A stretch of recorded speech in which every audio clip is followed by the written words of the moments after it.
1400 বছর আগে রাসূল সাল্লাল্লাহু আলাইহি সাল্লাম বলছে, এমন একটি যবন আসবে, সেই যবনাতে মানুষ মানুষকে হত্যা করবে।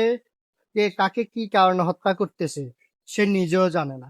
যেমনটি এই ঘটনাটা বলার কারণ হয়েছে যে, একটি পরিবারে মা ও ২ টি সন্তানকে হত্যা করে ফেলেছেন যে ব্যক্তি। কিন্তু যাদেরকে হত্যা করেছে তারা জানে না তাদেরকে কিসের জন্য হত্যা করেছে। আমরা এমন একটা যুগে বসবাস করি, যে যুগে মানুষ মানুষকে কিছু টাকার জন্য, কিছু টাকার বিনিময়ে হয়তো ৫০, ৳১০০, ৳৫০০, ৳১,০০০ চাঁদার কারণে ওই লোকটাকে নির্মমভাবে পাথর দিয়ে মেরে ফেলতেছে।